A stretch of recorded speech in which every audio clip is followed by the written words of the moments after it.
Hello everyone. Welcome to our Megasymposium 3 2022. I'm really honored that you all are here, the beautiful souls, beautiful people around the world.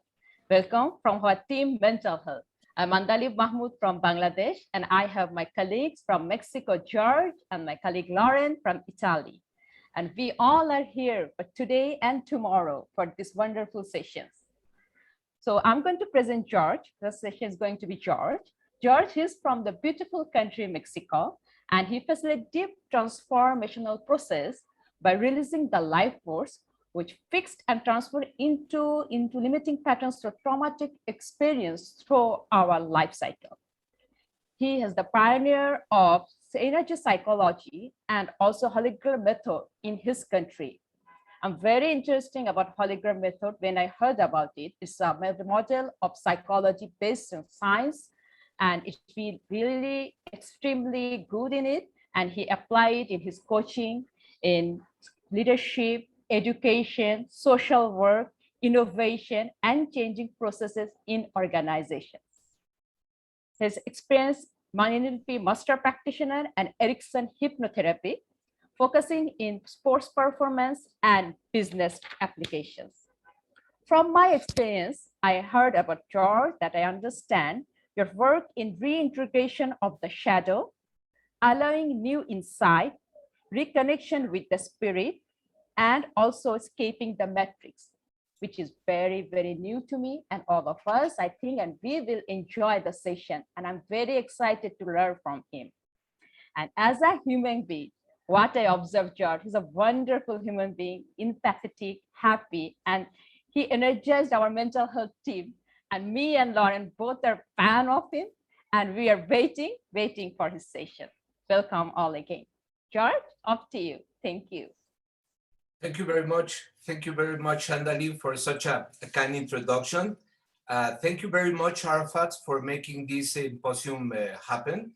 And thank you and welcome everybody to this presentation. I am honored to be the inaugurational presenter for the mental health chapter of this Megasymposium.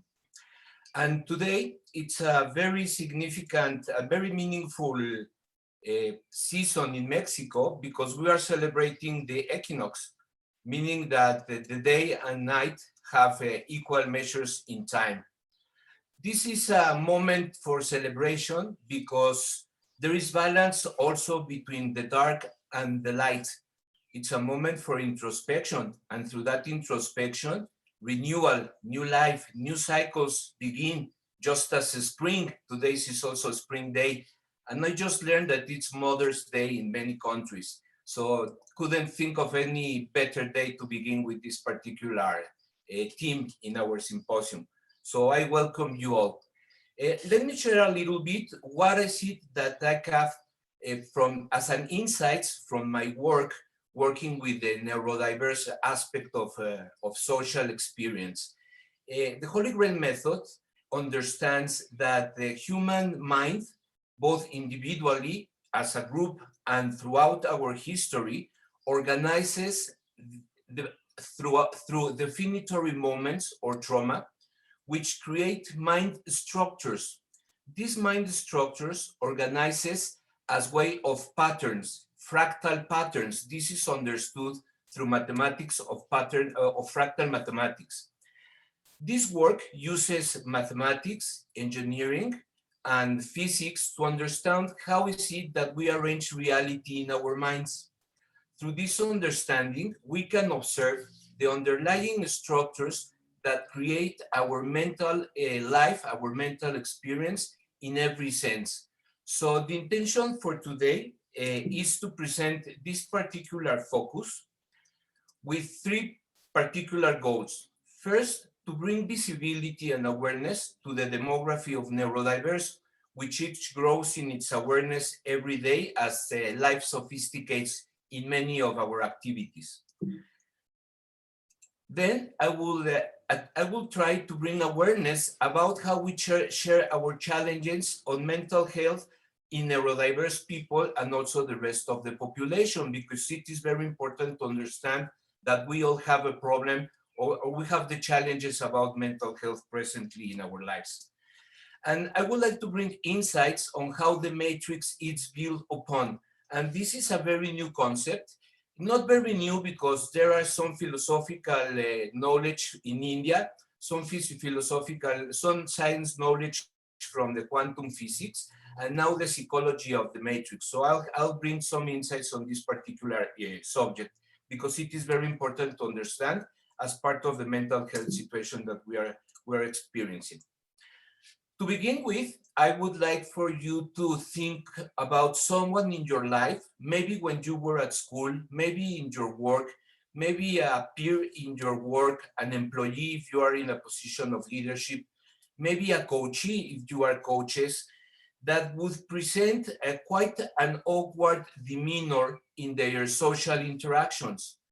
People that would be a bit challenged in that particular field of experience, in their way of relating, and also challenged in the way they learn or they perform in their everyday lives. As coaches, maybe we see that these kind of people might present certain challenges in being coached, and the results we look to attain are not really top level because there are some difficulties. Please think of these people, and if you want to share a little bit in the chat box, I would be thankful for you to wait until the end of the Q&A so we can discuss, because time is of the essence in this particular presentation. Let me bring some definitions to the presentation so we have a proper common understanding on this particular subject. First, we have that neurodiversity refers to the idea that people experience the world differently based on the ways that their brains and environments interact. The term is mostly commonly applied to people with the autistic spectrum condition, such as Asperger.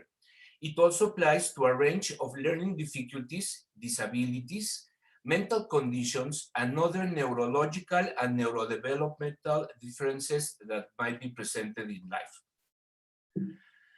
Then we have, as a consequence, that people are neurodivergent. That means that there is a divergence in mental or neurological function from what it is considered typical or normal. It is people that have different thinking strategies and patterns. And the last definition, it's about neurotypical people or the normals. People whose representation and functioning of the brain complies with certain degree of conventionality that is based, and I'd like to underline this as well, a set of boundaries, rules, ways of thinking, and order of inner and outer behavior. So from these definitions, we can understand that there is a whole complexity of human types that interact together, and there are people whose brains are completely functional, but they differ from the normality of people because they have a different path in their development, meaning that probably they have parts of the brain with different size or interconnectivity in the different regions of the brain.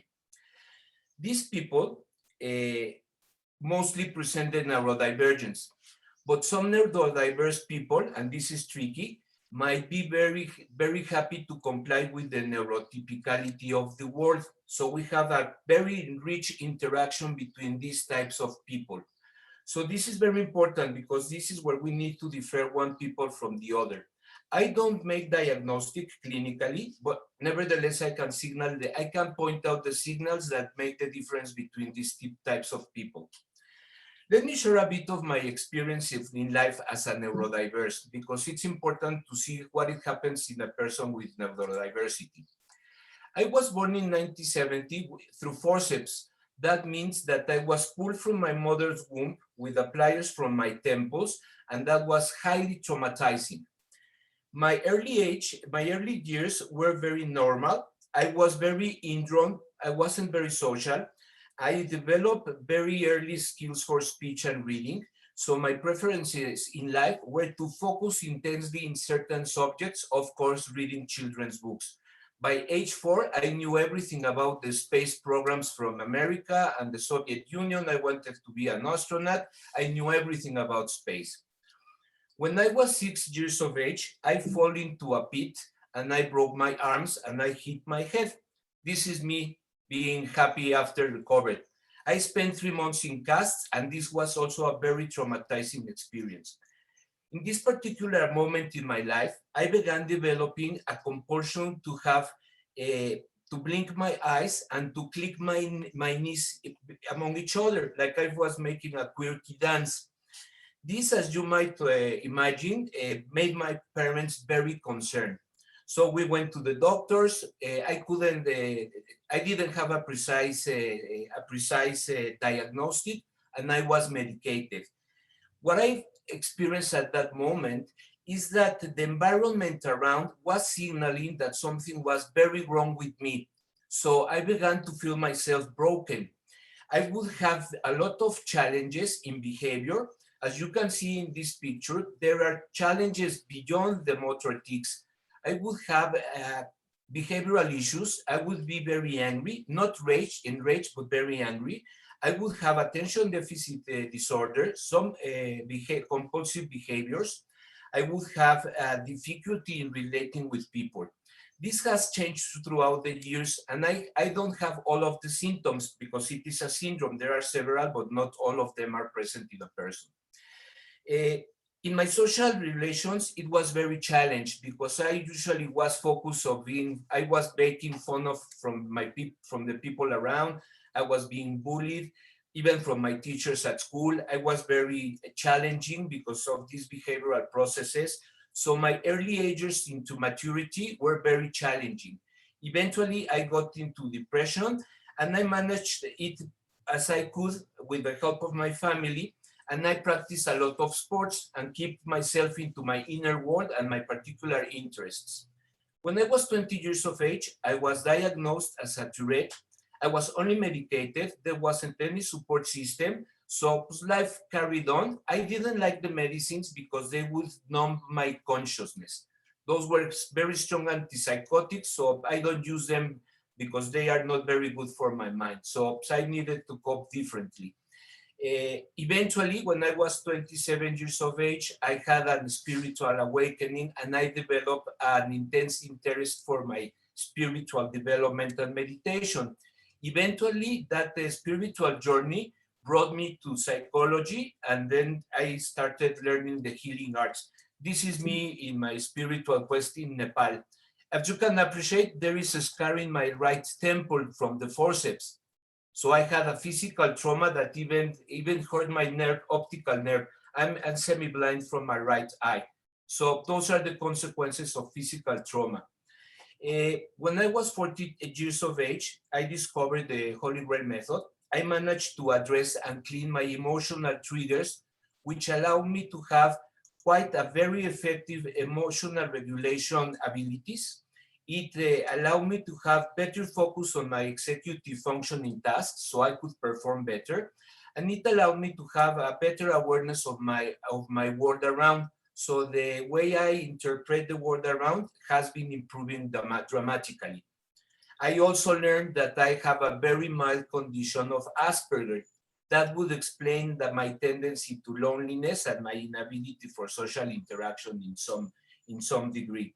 So as you can see, the experience of neurodiversity has a lot of elements that are challenging as well as positive, because in many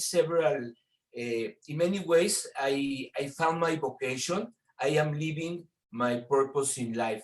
So this journey eventually was very gracious for me. It's not the same for everybody, unfortunately. Let's understand what the spectrum of neurodiversity is. I like to figure it as a three-dimensional sphere with coordinates. Being the center of the sphere, those people whose condition is so disabling that they need a very important support system because they cannot even support themselves. there are comorbidities just like myself, meaning that there are different conditions of neurodiversity. So each one of us are unique and we have a coordinate within this sphere. The people who are closest to the boundaries, external boundaries of the sphere are more able to perform within the conventionalities of the neurotypical world, to the extent that we pass inadvertently with the people around. Nevertheless, the challenges and the opportunities lay ahead.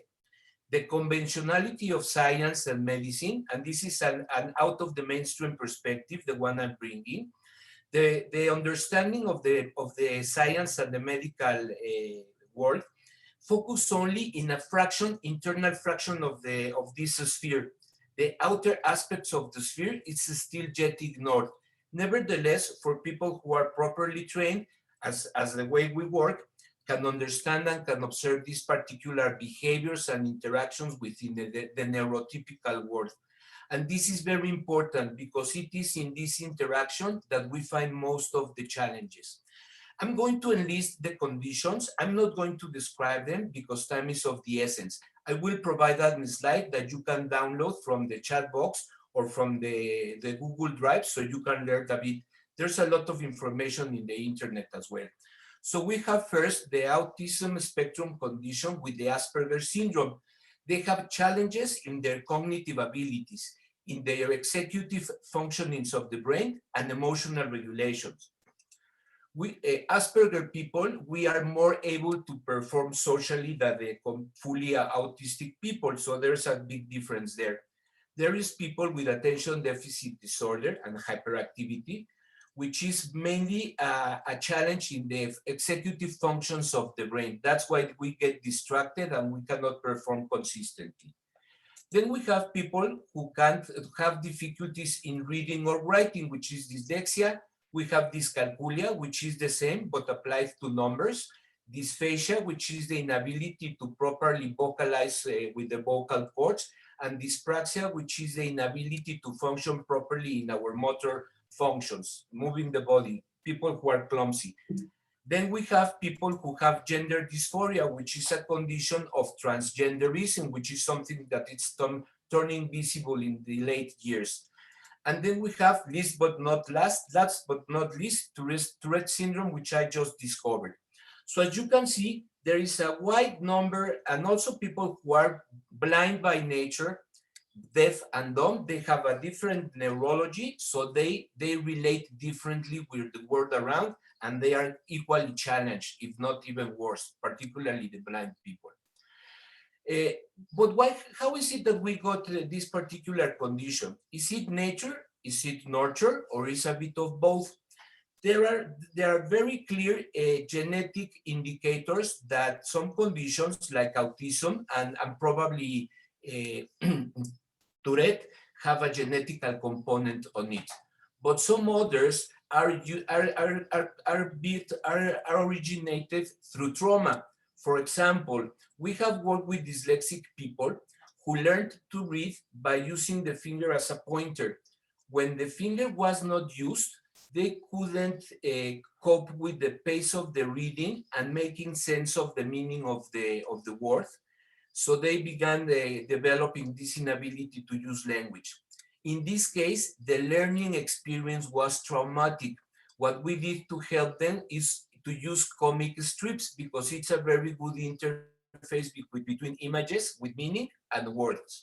So we can have this particularity origins of the neurodiversity condition. There are also the environmental conditions like substances. Some people say that the vaccines produce autism. Maybe that's so in a very small few cases. So we are open to that possibility. Also, the intense use of technologies like the phones, iPhones, everything that creates a dopamine addiction. There are very interesting research that are signaling that the brain begins to develop different abilities to function. So whether it's nature or nurture, it doesn't matter. We have a condition that needs to be helped. In this case, we need to assume that neuroanatomy matters because the brain develops in a different way and functions in a different way. But when we are conditioned by the environment, neuroplasticity and synaptogenesis are going to create behaviors which are neurodiverse in its nature, but they are caused by a different reason or a different structure. A same behavior might not be caused by the same reasons. So this is the case. And this is a reason to think, and this is very important to observe, that brain is a reflection of the mind. This is an important piece of information. Firstly, because we can see through MRIs that a condition can observe a particular functioning of the brain. After we make a deep transformational process, the same person doing the same, experiencing the same magnetic resonance imagery will represent different functioning of the brain, meaning that a change in our mind structure, it developed a change in our brain functioning. This is also very important because we have ancestral patterns of mind that we inherit. We have spoken before here about a cellular memory. We inherit the structures, and those structures will condition to function in certain ways. So ancestral influences of mind are very important as well. And let me then go to the first, let's explore in a very fast way the strengths of being neurodiverse. Stereotypically, we know that we're very apt for numbers. If you see this movie Rayman with Dustin Hoffman and Tom Cruise, you will see an example. We have high skills for analytical thinking. That's why there are good engineering people in the field, creating technologies for applications and games and so on. We have a high attention to detail. We can see things that people don't see. There is a very good ability for hyper-specialization. Autistic people have a natural way. The attention deficit people, they need to be coached in order to click that hyper-specialization functionally, and they can do it very well as well. We are routine tolerant. Actually, autistic people need routines in order to function in their lives. Change does not work well for them. So routine tolerance is very good if we can learn how to use it in our advantage. We can see patterns in a very easy way. Big picture, to join the dots, it's very easy for us. Maybe that's one of the reasons I'm doing this particular work, because we recognize the patterns. Innovative ideas, creativity, it's also a must. We have Elon Musk, for example, as a present person who is in the spectrum. We have Albert Einstein as well. Amadeus Mozart was Tourette, so there is this ability to be creative. We are very energetic and resilient, although if we are resilient to the point, and because we sometimes are not self-aware, we can have a meltdown or a burn down. And we have, or a neurodiverse, not to relate specifically to me, we have a high ability for fairness, the natural fairness that abides in every person, independent of ideology, set of beliefs, or religious beliefs. So by nature, we are very fair. And it is very important to underline this idea, because we're going to use this as a control group to understand the social matrix. We have challenges as well in mental health. Learning disabilities is one of those. Abilities to learn, abilities to relate, or abilities to use certain tools. Our self-esteem is challenged constantly because we are conscious enough to know that there's something wrong with us and that people treat us differently and not necessarily very well. Difficulty in impulse control. Sometimes we might look like rude, like inappropriate. Some people say that we might be narcissistic in nature, which is not the case. We just have a certain inability to relate with people. Disinhibition, for example, in Tourette's, it's very challenging. I have a very slight disinhibition problem. Some people, they would say something very rude to people just because they don't have inhibition. Depression and obsessive compulsion is very often a problem. Most of the people in the spectrum will develop a degree of depression in their lives. Interaction is poor, and there is a lot of suicide behaviors. The Tourette teenagers are the highest suicide group in the teenage suicide group in the global statistics. The life expectancy, for example, in Australia for the autistic people, it's in average 54 years of age. This is very important because in a fractal sense, there is this expression as within, so without, as above, so below, meaning the patterns repeat themselves in different scales and different contexts. So we can see in this small population how the same challenges are presented in the overall population of the world. So we can learn from a very small pattern of behaviors, of experience, what is happening. We see the pattern being relevant in the world around with the challenges in mental condition. The real pandemic is the mental health condition, not the coronavirus, my friends. So we have to be very wary about this. The problem with the neurodiversity, the big challenge, is about the environment, because disability, and this is a medical assumption that needs to be challenged, the medical model says that there is a problem with the individual, but it's really the environment that presents also a problem. The way the environment is created, the way the social environment develops and operates, it is very challenging for us. When we perform away from our social interaction, we have very smooth and very easy and fluent experience. And this is because there are unconscious social boundaries, codes, and rules which are obstacles for us. This is very important because this condition signals the nature of the present global affairs in a fractal sense, and we're going to learn about this in a moment. There is a double empathy problem. What does this mean? This means that people in the neurodiverse community, when they are exclusively together, they perform very well. When the neurotypical people are grouping together, they perform very well.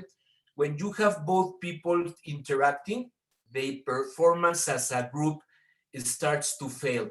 That means that the gap between both populations needs to be bridged. We need to bridge the way we interact in family environments, school environments, working environments, and social environments.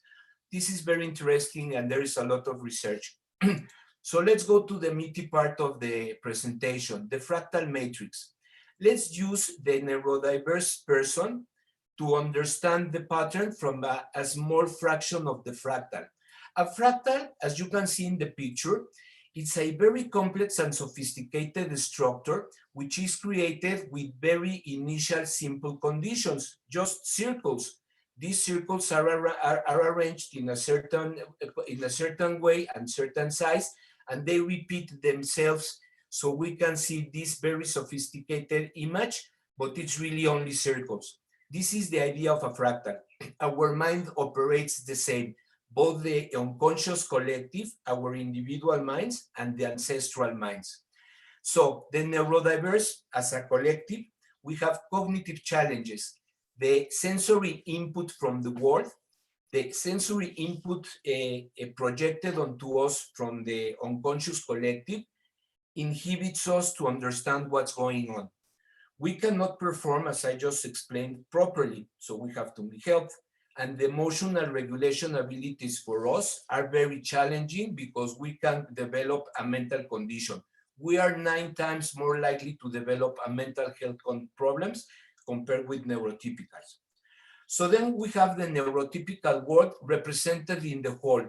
The society as a whole, and particular leadership in positions of power, they present the same challenges. We have to observe that we are having a challenge in understanding the signals of the present times. We are developing technology, social dynamics in a very fast pace that we cannot cope. We are leaving behind the people who are less apt to develop to those particular dynamics. So we're not understanding properly what's going on as a collective.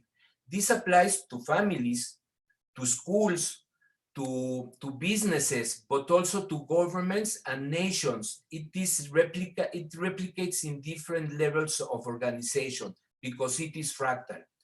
In terms of executive function, there is a leadership crisis. There is an idea of land banking. One, leadership will define the structural conditions for an organization to behave. That applies to families, to businesses, to schools, and to governments as well. If we observe what's happening at leadership levels, particularly in government, we are not performing properly. We are allowing for the rich to be more rich than the poor. We are not addressing the climate challenges efficiently. We are performing rather ineffectively. We could be having a very, very thriving society. Nevertheless, we are fixing control patterns that disable the ability of naturally flow and develop proper solutions to the world. And therefore, we also have a mental health problem in the overall planet, meaning that emotional regulation as a whole in societies is being challenged. So as you can see, the same pattern replicates within the neurodiverse people. So we can say that probably because leadership is like the brain in the body of society, the society as a whole might be a bit neurodiverse. I'm just joking. And this is because there are ancestral patterns that we have to be very aware of. The matrix is the social unconscious which governs us and which over it we overlay political ideas, ideological ideas, legal concepts, social conventions, economical ideas, economical models. Everything is built up upon this unconscious collective. This unconscious collective has 5,000, even more years of age. And this is this is created within the paradigm of the powerful abusing the weak. We have signals, and I'm going to signal them at this moment. I'm going only to point them out. I'm not going to make any judgments because this is at play presently. We began with the idea of a tooth for a tooth, an eye for an eye. Then we have divide and conquer, bread and circuses.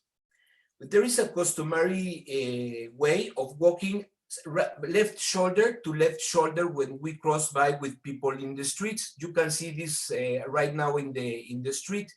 And this is because it's a recognition of power.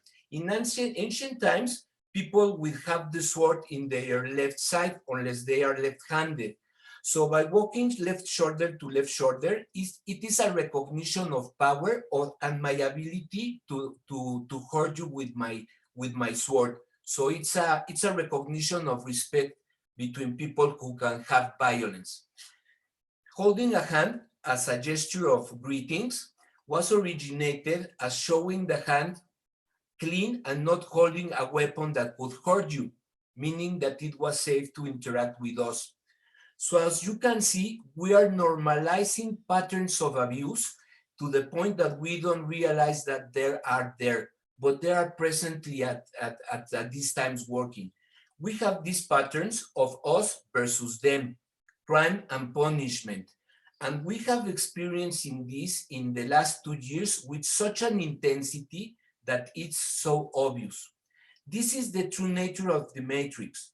Of course, there are very positive things that are happening.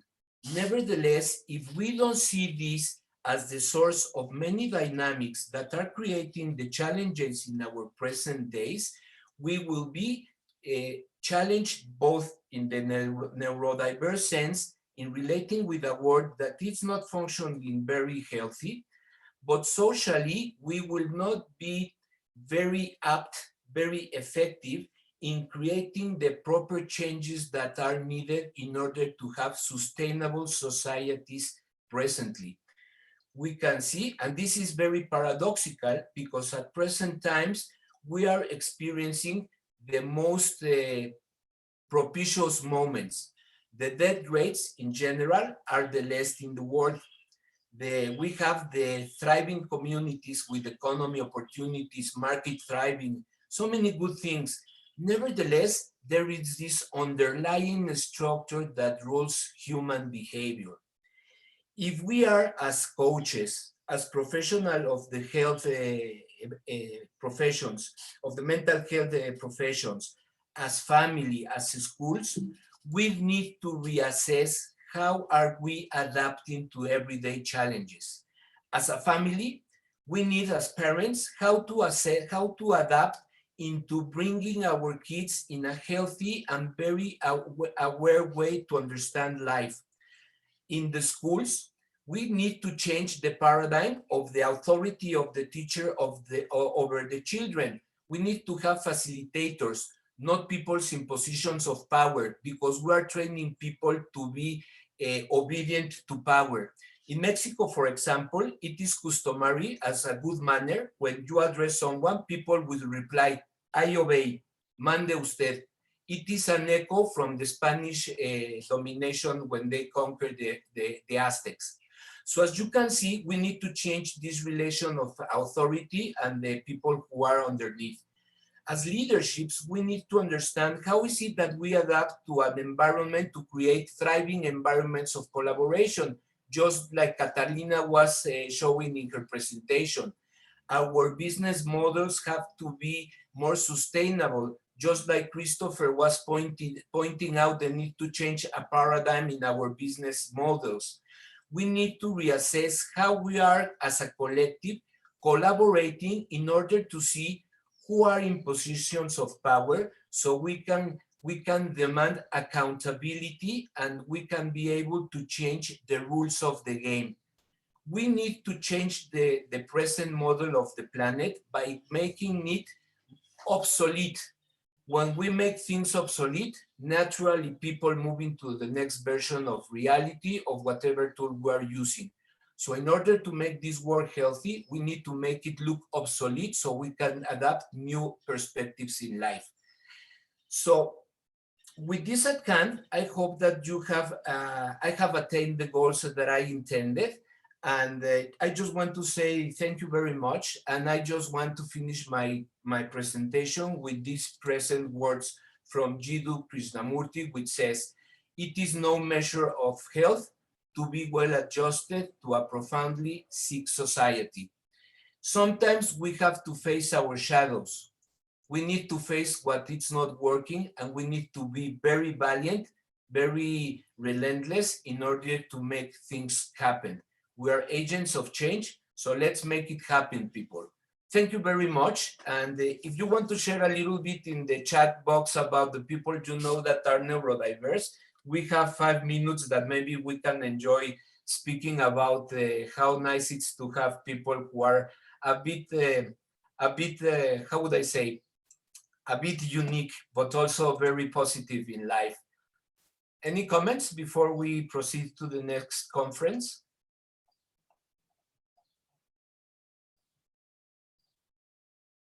Oh, I think it's not. I'm checking on the chat box.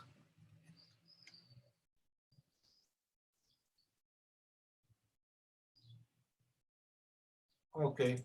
So I see that I was very effective in my communication because there are no questions. So anything that you would like to share? Not at all.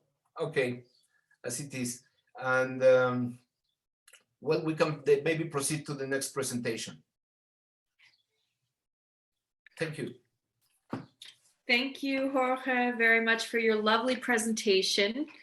I'm Lauren DeFeo. I'm in the mental health group, and I have the pleasure of introducing our next speaker, which is Andalib Mahmoud, and she is from Bangladesh. And not only she's new like me this year, the Megasymposium, so I'm super happy that in my group that there was also newbie like me, and that we were able to also profit from Jorge's expertise of already being here at the last Megasymposium.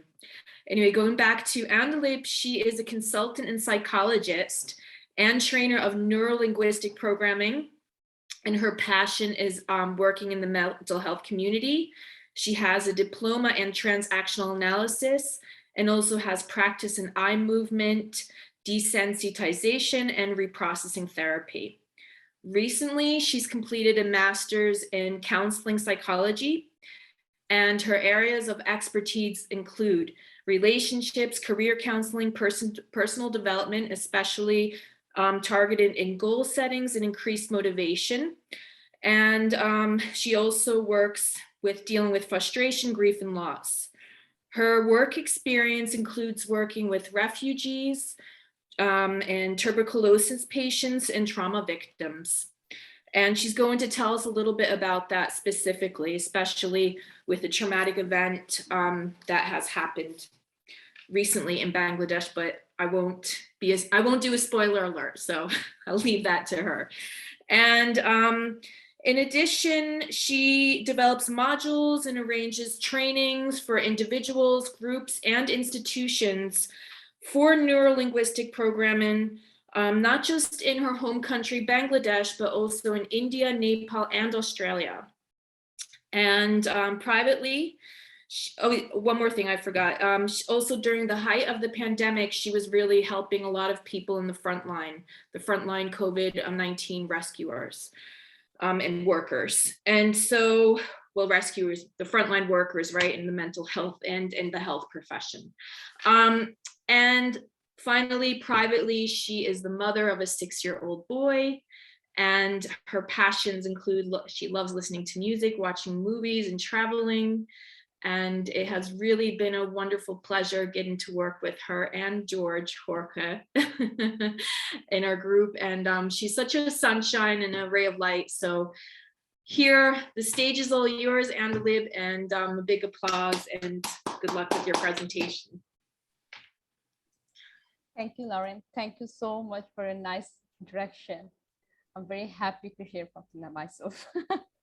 So after very nice presentation of George makes my work easy because we relate with neurodiversity to now neuro-linguistic programming in the field of PTSD. So today my presentation, I'm going to share my screen.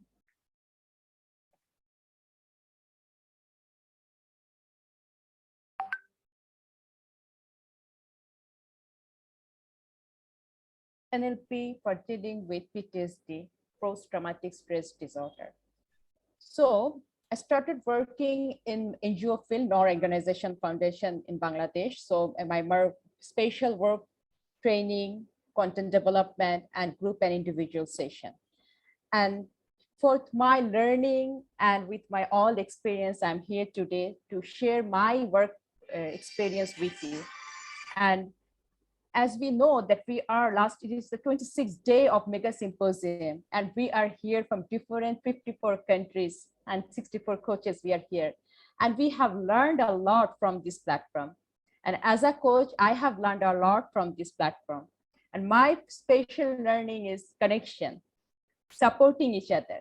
Today morning, I got a video from Coach Rosanna, and very wonderful video. She explained what I'm going to do today. I'm very grateful to her. And this way, I really learned how to support each other, how to give space to each other.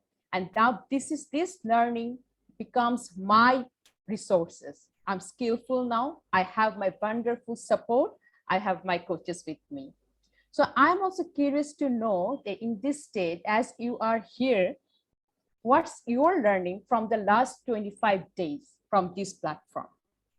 And based on your learning, what resources do you have now? So we will do a short breakout room activity. We will talk with each other, and we will explain how this learning that we have learned in last 25 days, and what resources right now I have from this learning. And if you are new today, so don't bother about this Megasymposium, just flow with your life, your experience, what you did in last 25 days, that becomes your learning and your resources. So are you ready to do the experiment? Talking with each other, enjoy the activity. Okay, so we will go to the breakout room. Each breakout room, we are going to have 5 participants. 5 participants, we will get 10 minutes. Each of everyone, we will get 2 minutes. So we will just simply share our learning and resources. From that learning, what resources I have. You can bring 1 or 2 resources. Altogether, 10 minutes. Do you have any question regarding this activity? Okay, thank you. Arafat, are you here? Yes, I am. I'm opening the breakout rooms. Okay. Okay. Okay, you can join, you can speak, you can explore each other, share your learning, and come back with your resource.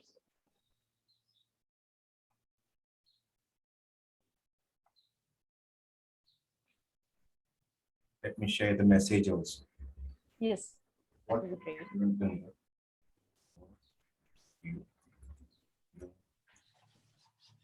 Last 5 days.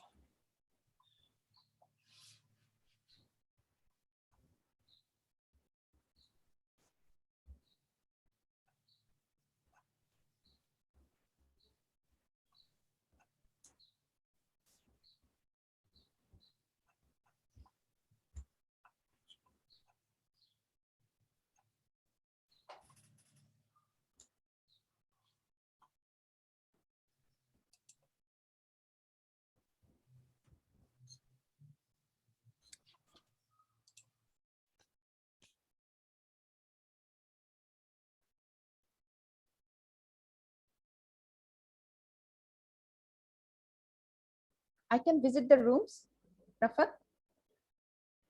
Yeah, sure, sure. Yes, I'm going to visit the rooms.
So I'm closing the breakout rooms. Okay, Andalib?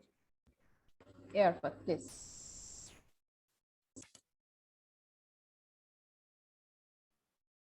Within a few seconds, they will be back. All will be back.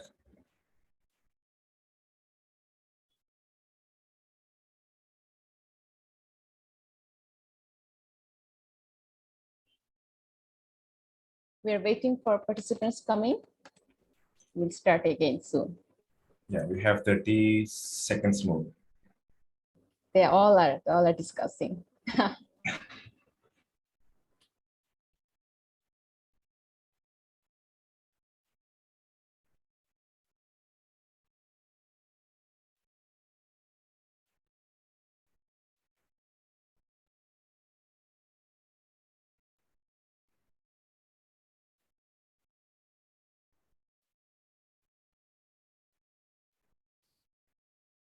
Okay, I think we all are back.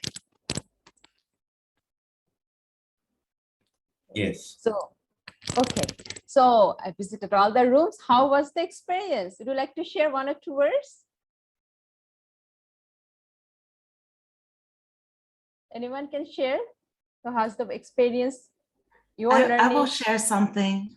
Yes, This is my first time at the Megasymposium, and I just want to share that, like, we come from all over the world, and being in that little breakout room and just talking for a few minutes, I think we all are just gaining such personal development and learning so many new things that are just mind-blowing.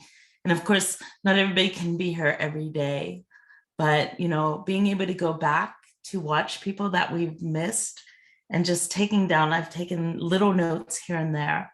And I plan on bringing all that content together to just help myself grow and learn more and, look up some of the people that I've met that really have spoken to me. So thank you, everyone. Thank you, Angel. So we're growing at every day because there is always a path of growing. Wonderful. Anyone else want to share?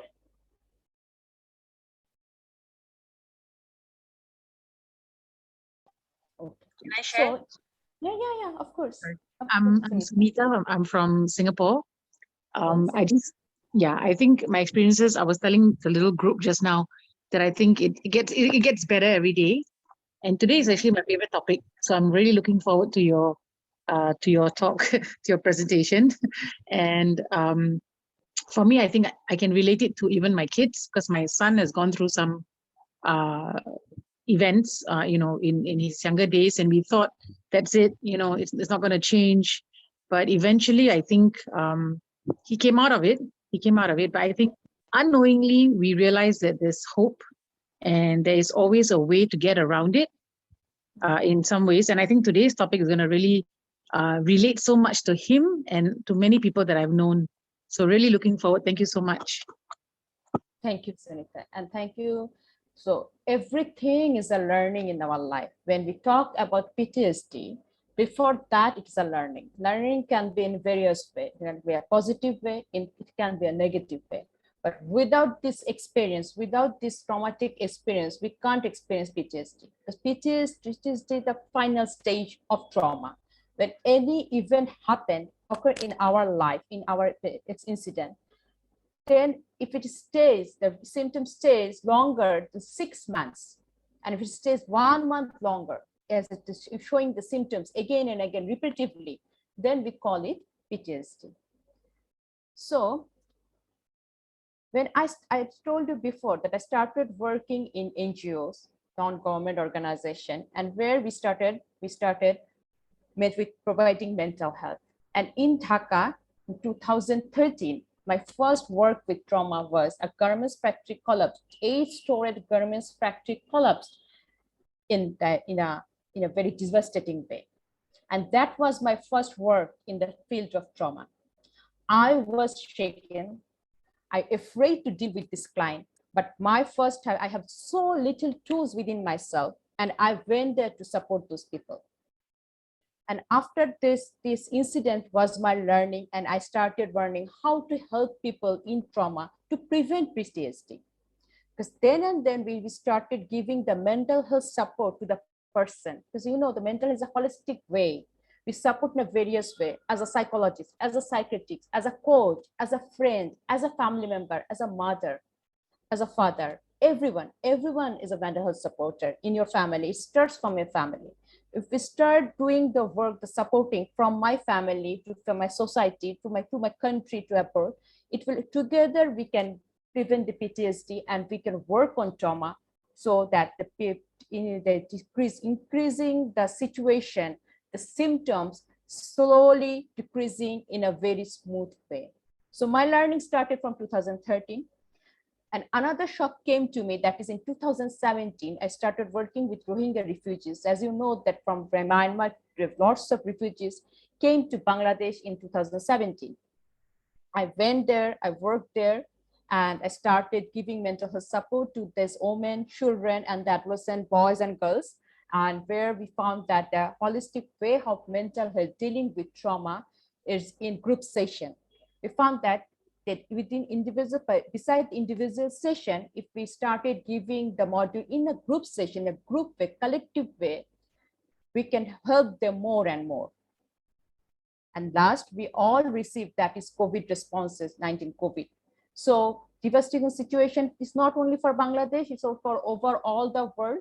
And when I started working that COVID-19, its slowly symptoms are there, but day by day, when it is for prolonging this COVID-19 effects, we are finding that the this traumatic event makes very much effectively going to the PTSD.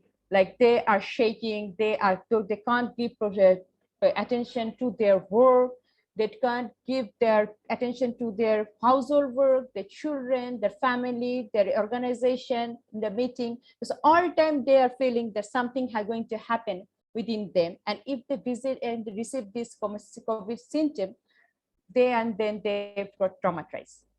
So these are the experience I have, and going through this experience, I started working the skills and tools of PTSD. And we know that PTSD started with the trauma, and when a shocking, scary, dangerous event happens in our life, and when we can't apply it, we do the tools and techniques properly with our coping strategy, we can't do the coping strategy properly, then it turns to PTSD, the post-traumatic stress disorder. And the symptoms we face, that lack of appetite, difficult concentration, isolation, nightmare, fearfulness, drug abuse. Sometimes happens that lots of stressors are there, simple stressor, it creates lots of great impact in our mind. And from PTSD that we found that from short memory, we have the short-term memory and the longer memory. The experience go to the longer memory and give the effects on the long-term memory. So when it is in long-term memory, it creates PTSD. When if it is in short-term memory, when we support the short-term memories, the traumatic events, it will help to defend the PTSD. And there are some tools to work with PTSD. If you are from NLP, you can experience this tool already. If you're not from NLP, from other coaches or other use other techniques and tools, anyone can go through these tools. The first is dissociation. When we are in a traumatic event, we associated ourselves. We experience that event that as it is, and every day, every moment, it's happening to me right now. But the event is in past. So first step is dissociate the event from myself. It is past, it is distance place. Right now, I'm in present, is not with me. And anchoring. The fine technique of anchoring, what is said that we all have our beautiful moments. And right now, you are in this Megasymposium. We are talking with each other. We are sharing our thoughts. This is my beautiful moments. So whenever I want to go other exercises or other conference, other seminar, I can access this memory and make it my resource. And as we are talking that in the breakout room, that in the learning process, we all have that resources within us. We have positive memories, negative memories. And it is our mind, we are programming our mind like this. where we will give focus. Is it a positive memories, or we will be giving focus in that negative memory? And rapport. Rapport, when we'll work with the PTSD or traumatic patient or client, that is very important thing is that rapport. Building rapport with person is a skill and it's a beauty. You don't need to be a psychologist. You don't need to be a coach or anything. You will find some people in the society, they are building rapport so beautifully. How is it? They talk, they communicate, they see, they touch the feeling, they touch the words, your language, your spoken style, and they feel the feelings for you. So rapport is very important. It's not only for the PTSD thing. So in every sector of life, rapport is important. And you know, interestingly, that everyone has a different way to build rapport. It's not only that you need to do this, make the rapport to sit beside him, you need to take a tea or coffee or spend some money with him. Without this, only communication, verbal and non-verbal, you can make this rapport. To make your communication strengthen, you can use this skill more and more, you will get good result. The belief change. In every traumatic event, you will say that there is a belief for self or others. Maybe I'm not capable, maybe others are not helpful. This kind of belief we have in our mind. And we store it in our long-term memory. So that in every area, it's not in a traumatic event, this reflection of this traumatic event we face in our daily life. Like if I have a traumatic event in my childhood, still now I'm taking it, carrying it with myself. I'm carrying it like a resource. I'm carrying it like a skills. We make this traumatic belief, we make this traumatic event as our resource and skills. And we using this resource and skills. Just think like this. If we can use this resource and skills, this traumatic experience, why not we are giving attention to our positive experiences and make it resource and skillful? So that is the beauty. We can change the belief. We can change the belief. And you know, when we do changing the belief, we can change not only in our linguistic way, we change it in our identity.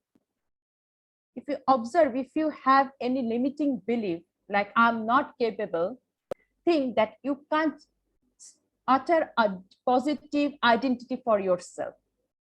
Normally we say that I am incapable.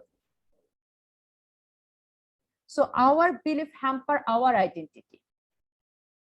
So if it is a positive belief, if I believe that I am capable, I am resourceful, my identity becomes more resourceful, more capable. So not only in the belief, we will take this belief, if it is traumatic events, if it is post-traumatic symptoms, we take it and strengthen our identity in a negative way. So there is a shift. We need to shift in that state, in a belief. And content reframing. So what we shared, that when I start working with these traumatic events, the trauma victims, for refugees, everyone, that was a pressure for me, in a sense that I was in that situation and I always thinking about them, I'm working with them. But from what I did, I reframed like this, that is the very crucial experience for me. It brings my life-changing experience. So that I did that work, so that I'm here to talk in front of you, that my experience from those incidents. So every negative event has a positive impact in our life, because as we shared before, that we are learning, and learning is a journey, it's a path. We started, maybe the learning is started with a negative incident, but as we are working on the path, it becomes more and more strengthened, and it becomes more skillful. So But we have dissociation, anchoring, rapport, belief chain, content reframing. So with these 5 skills, you can work with PTSD. And in my work, I use all these 5 skills. So I think let's experience how we can deal with this. Okay. I'd like to confirm that all of you are in a safe place. If you are driving or traveling, you don't need to do this process. If you are in a home, in a safe place, so I welcome you to do the process with me.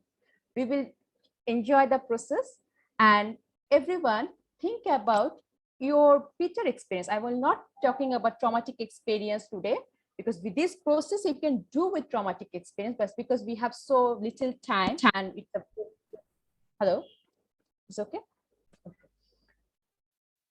So we have very little time. So think about incident which is not very traumatic. It can be bitter or negative experience for you. And in a 0 to 10 scale, you can mark it 4 to 5. If you have this kind of experience, you can write down chat box or give me a thumbs up so I can understand that you had that experience. We all together do this process. Okay, Lauren, you have. Angel, you have. Pranuti. Any incident which is uncomfortable, feeling uncomfortable, or you want to work with that. Rosanna.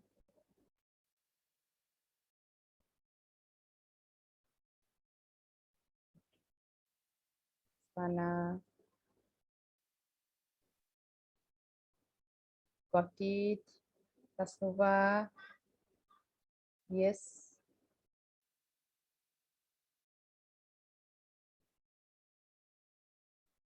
Okay.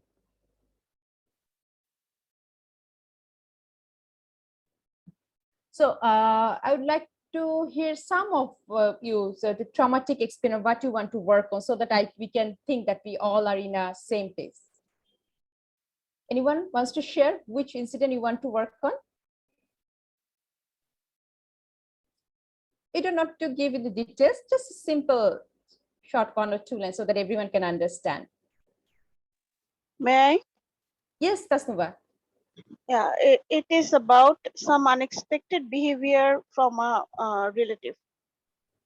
Unexpected behavior of a relative. Okay. Thank you, Tasnuva. Okay. So, you are excited to do the process? All of you? Yes. So, as I said before, sit in a comfortable and safe place. So, we are doing the exercise with me. Arfat, can we have the music, please? You can do this exercise closing your eyes.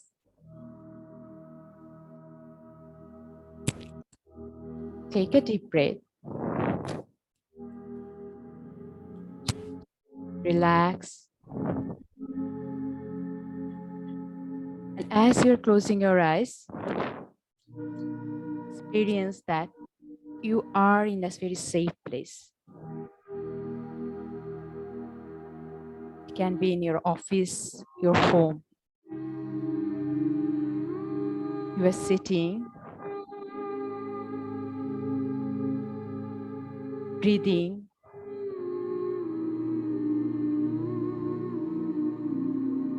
Take a deep breath and enjoy your safe place.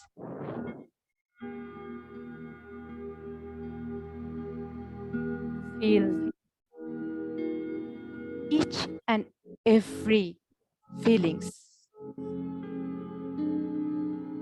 happening within you. See, observe what you have in this safe place. You can also listen to the music and my voices. are with you. Take a deep breath. As you are in a safe place, just take one step deeper inside you. Imagine that you are in a movie theater.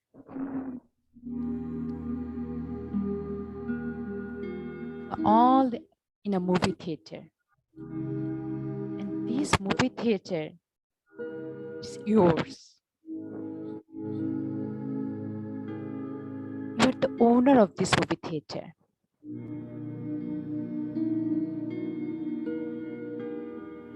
You know the place, temperature, the color, seating arrangement of the movie theater. As you're in the movie theater, your own movie theater, take a seat over there. You're sitting in the movie theater in a very comfortable space, comfortable seat.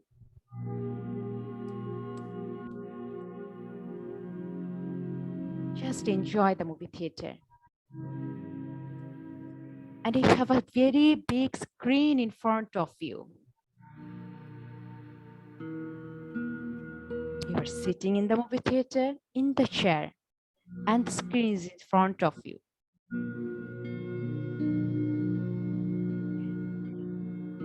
Now, as you are in a safe place, comfortable, relax, breathing, and you have all the resources within you. Float out from your body. Just float out from your body. As you're floating out, you can see yourself sitting in the movie theater, and you also floating. You dissociate yourself. Yourself, one self is sitting, one self is floating. And as you are floating, just go behind the movie theater, the last row in the movie theater, where you find the projector room. Go there. From the projector room, you can see the screen to distance space.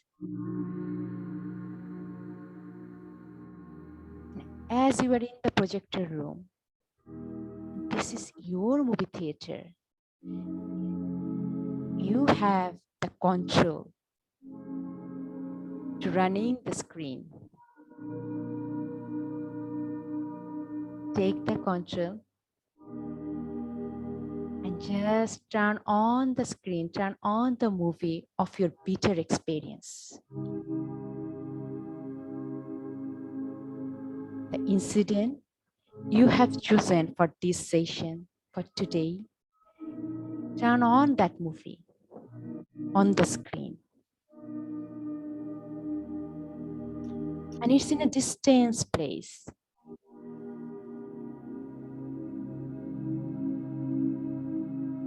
It's in a distance place.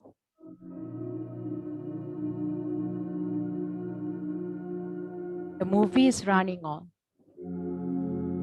Running, running, running. Your bitter experience or any negative experience you have. Still, this movie is running on.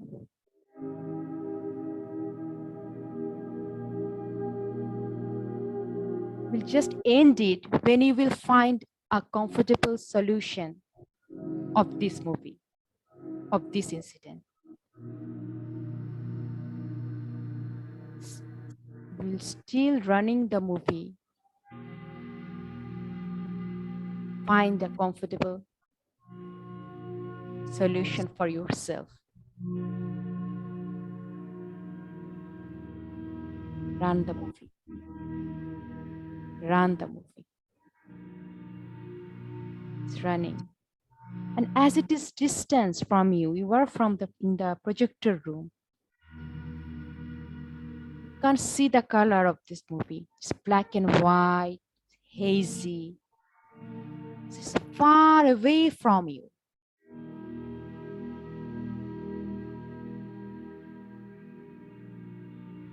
It's far away. As it is far away and in distance, you can stop when you find a solution of this movie.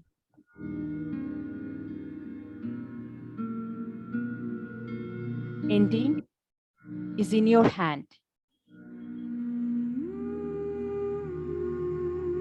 As you have the ending, freeze the screen. Just freeze the screen.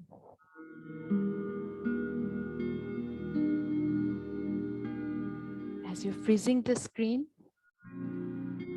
from the projector room, floating back to your body, you are sitting in the seat in front of the screen. Integrate your both self together. Take your time, come back to your body.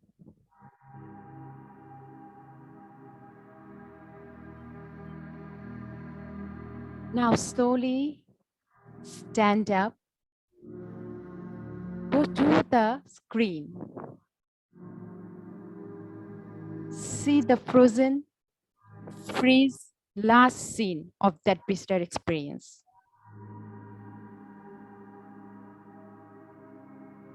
Observe it, feel it.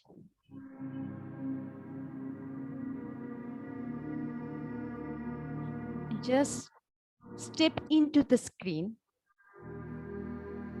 Now you can see your younger self who faced that traumatic event.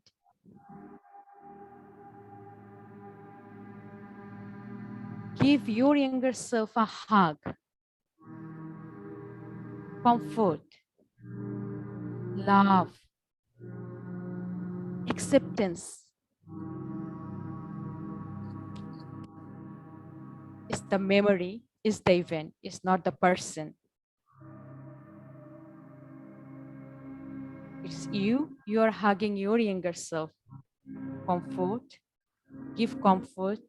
give love, and acceptance. But take your younger self within you.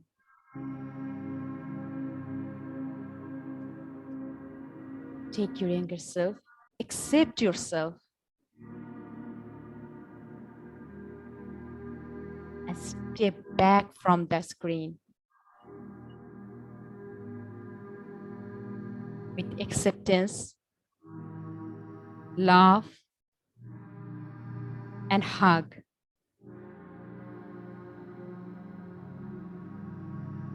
As you are integrating your all self within you, slowly, comfortably, with your new self, come back to this session. Welcome to your new self. Welcome.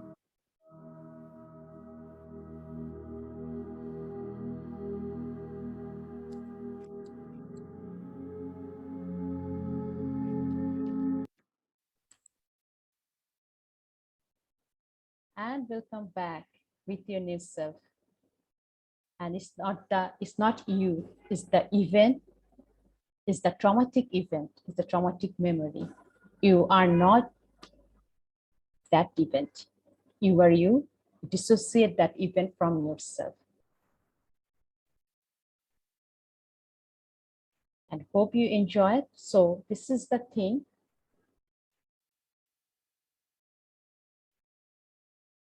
We are doing in NLP, and we call it visual kinesthetic dissociation.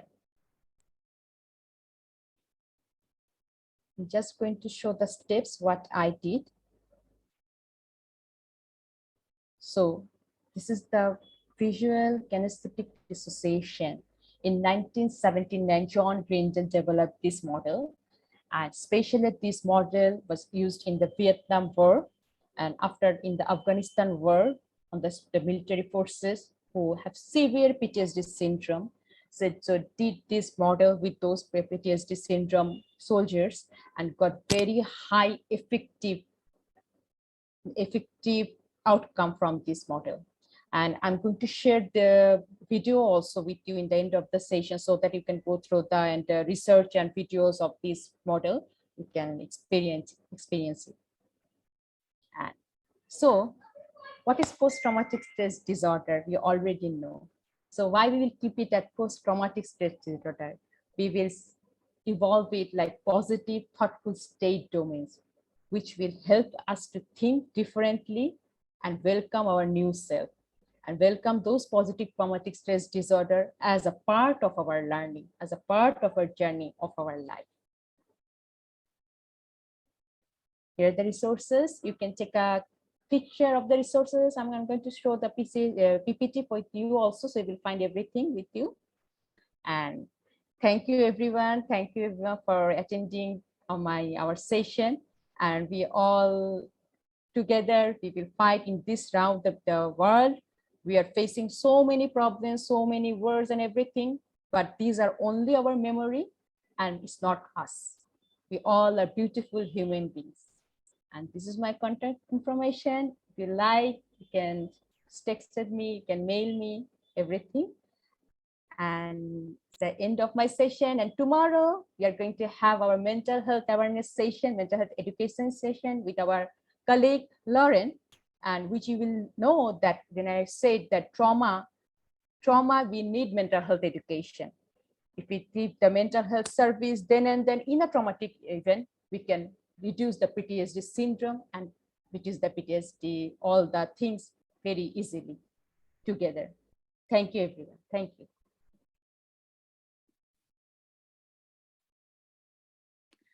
Wonderful, wonderful session, Andalib. It was so relaxing.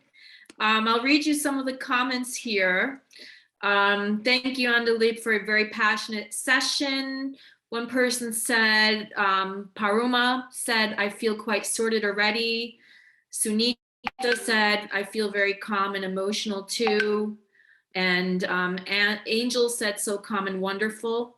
I had written down during the session, since we said we were going to do the Q&A after, that I just wrote down some questions that I had seen or some comments during your presentation. So you were able to focus on that. Lumita had said the right time and right place. So I really like that she had said that, because you were talking about your how everything comes together at the right time and the right place where you were in your life with the experience. And then Ramon said, every day is a learning as long as we have an open mind. And Jacob asked a question, and that was, how do you change a belief system? So I thought we could start off with that question, then we can leave it open for any other Q&As that anyone would have for Andalib or even for Jorge for his first session that we had today. So the question again, how do you change a belief system? And you're the speaker now, Andalib. How do you change a belief system? So first of all, belief is, what is the belief?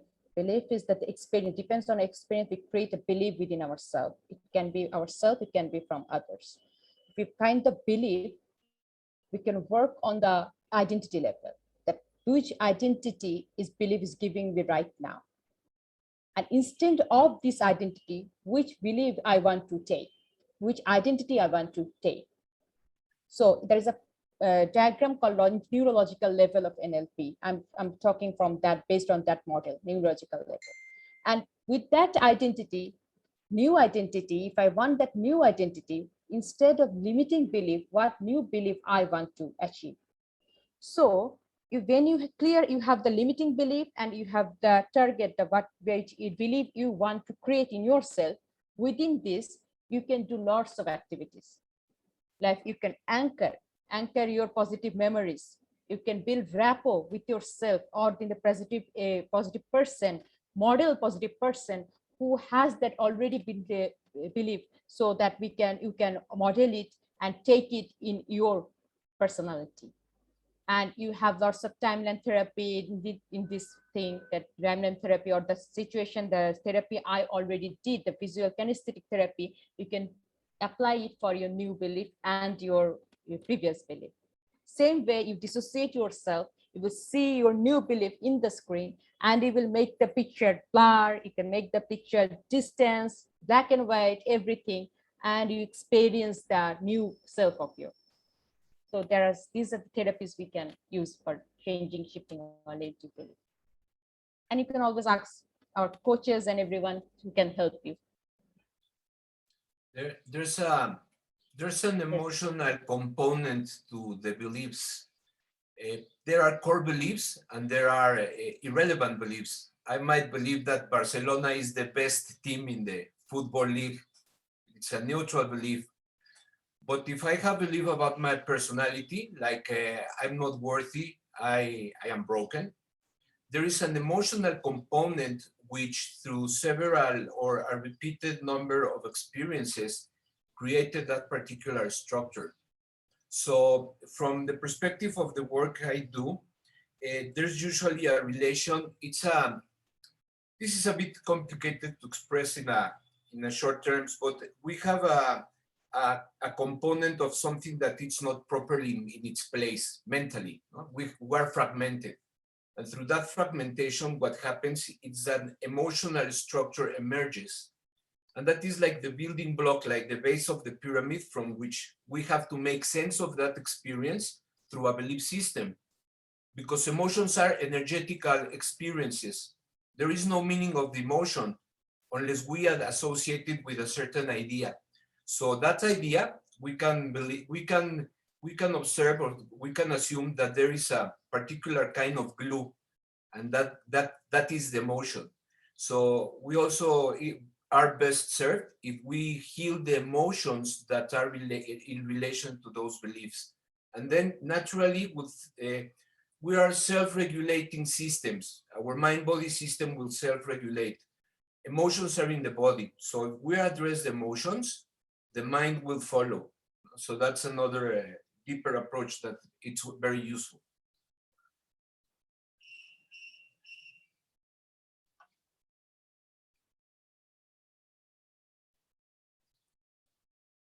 Anything else? Can I share a simple tip? And Sure. George and Andalib, you can correct me if, with your experience, you are really experienced, in this field. You can correct me if this really can help.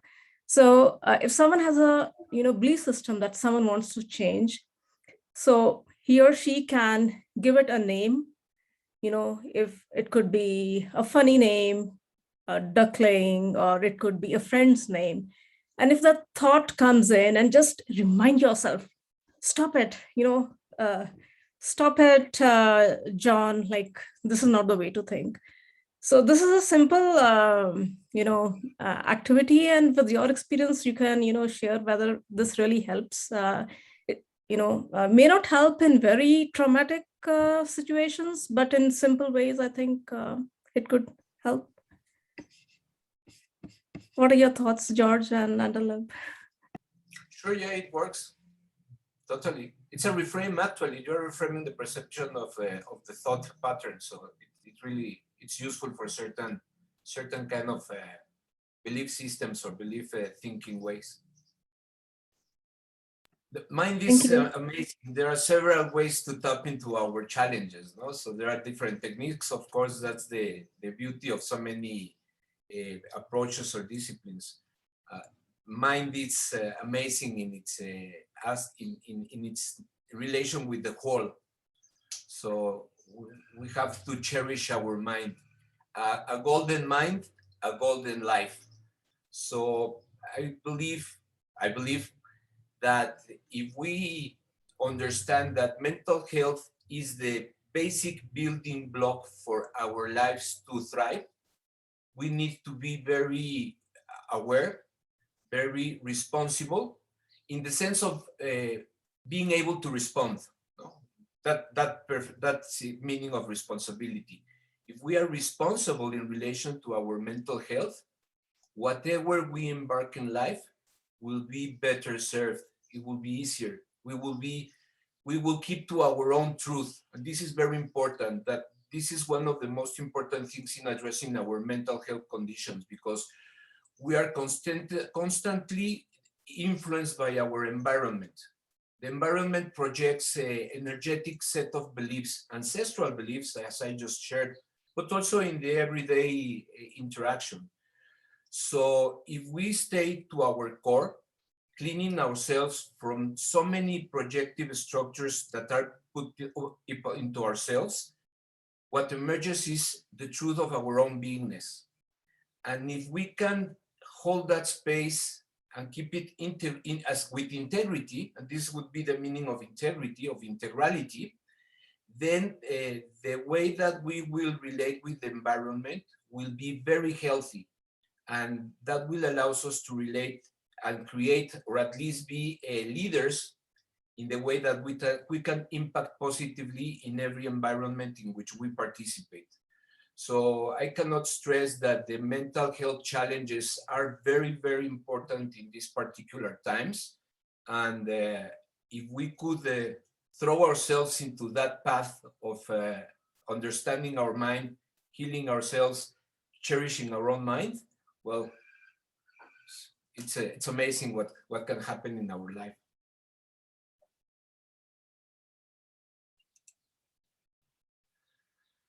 And I'd like to add one thing, that every technique and every tool, it has its own beauty.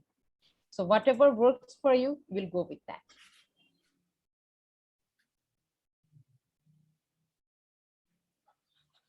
Lots of exercise as well, because healthy body and a healthy mind.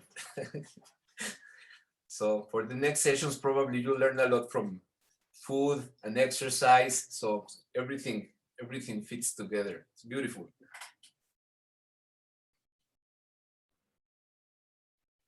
So maybe there's nothing else to be said.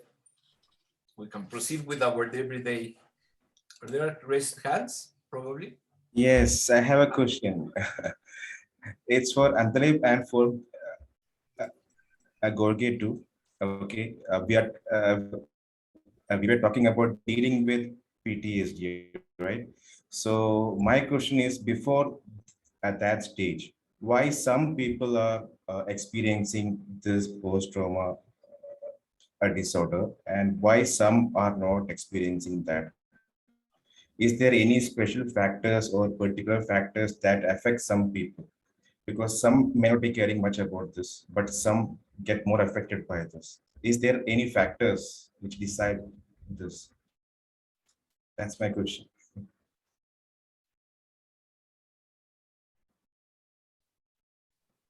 So if we know that every person is unique, so we are mentally, environment is different, our upbringing is different. So there is resilience, it's called resilience. So people who have resilience, that sometimes that they fight back to the incident, they fight back with their syndrome, and they are not being traumatized. Their work, this learning becomes resourceful for them. That's why I started with learning to resource. And some people, they are also unique. Respect to them. It's not that everyone will do the same thing. So they perceive their world in a different way. Their map of territory is different. That's why they perceive this traumatic event, and they're associated with that traumatic event, and feel it and receive it, observe it as it is happening every time within him.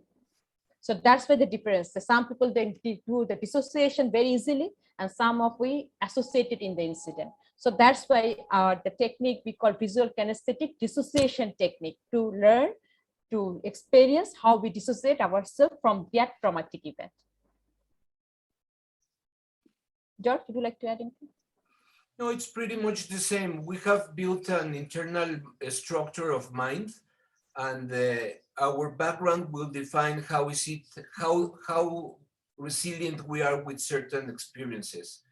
So some people will have probably previous experiences that will allow them to be very resilient in front of a certain experience, and some might not. Sometimes the PTSD, and maybe this is something that Andalib can confirm, it is created by a repetition of experiences which are not traumatic by nature, but they are stressful. So eventually we have a kind of a meltdown that leads to a PTSD. So also it depends on what kind of life we are living, to the extent that if we are facing too much stress, although it might not look traumatic, it's going to eventually hit on and provoke something later on, to the point that there is a somatization. I have a close person in my life whose exposition to very stressful conditions in governmental positions, he managed it very properly, but eventually he crashed, and he has PTSD to the point that he developed Parkinson's disease. So it's a very sophisticated dynamic, the one we can experience according on our lifestyles. So more to say that we need to be very, very worried about that so we can keep healthy. There's Soti is also asking, raising your hand. Come on.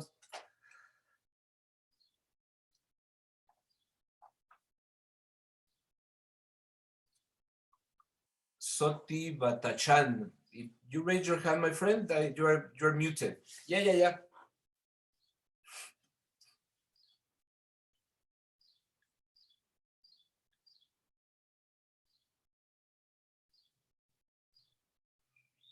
Yeah, before I was not being able to unmute myself. I just want to share my story. Few recent years that I was experiencing from a trauma. It was like 3 years or more. Yeah, you all see I have a long hair. Yeah, actually it's not my style. It has a story. Yeah, I had a head surgery a few years ago, and because of that surgery, my right side, head of my right side was numb. It was still almost, it was like for 2 years. Yeah, if someone touch, or if some object is touch, yeah, I used to get irritated. I used to get angry. Yeah. I had a surgery because I had an accident. Yeah. And it was not because of me. I had an accident because of someone else, and he was not even sorry for that too. Yeah. And while I was in the hospital, yeah, everything was going wrong. My relationship, my work, my business, my girlfriend got married. Yeah, it was, and that incident was like my 9/11 of my life, incident of my life, and that everything was collapsing at once. And I tried different things to overcome. And while I mean, there is a theory in that neuroscience, when you have a head surgery, you have a higher chance getting in depression in a year. So doctor prescribed me depression that I didn't know about, and I was having a depression medicine, and my mental health was not good. my brain was not functioning well. At that time, I was like, if I was searching for something, if I couldn't be able to find in a minute, then I used to forget what was I looking for. And when I again went to visit to the doctor, and I was looking for counseling, but he increased my dose and he write me a medicinal meditation which are taken by a bipolar patient, and I immediately rejected that. I will not take, and I tried different things by my own.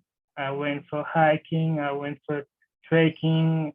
I started to divert my mind. I started getting involved in my work, engaging in my work. I went to other countries like Thailand, Singapore, and all the effort and experience was like when I were a kid, it was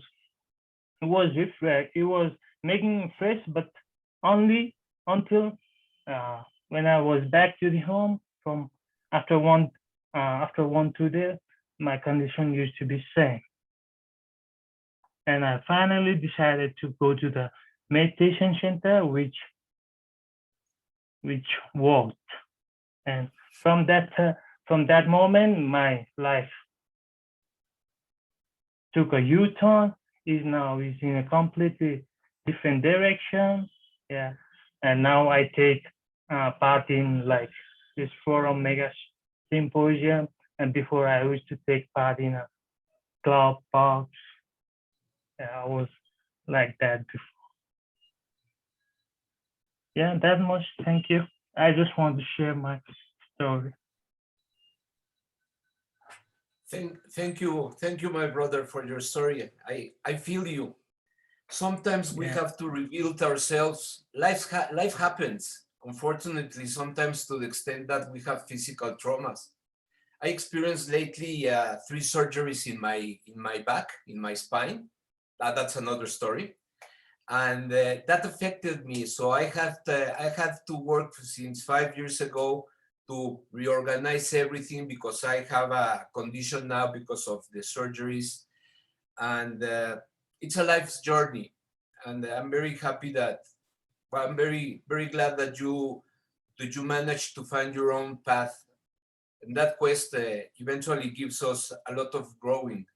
So I hope that everything that you have experienced has given you a lot of insights about yourself, and you have built a better man than you probably were before. That's always, everything happens for the best, if I may say so.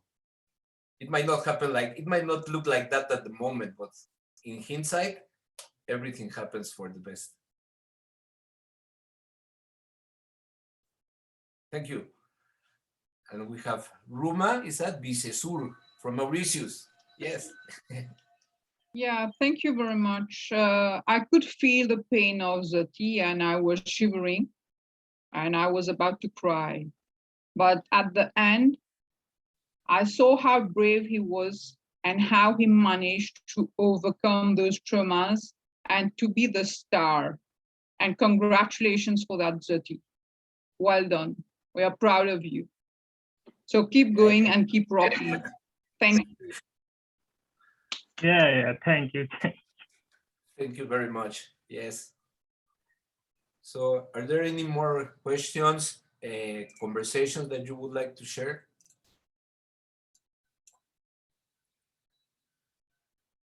Well, I think we're done for today.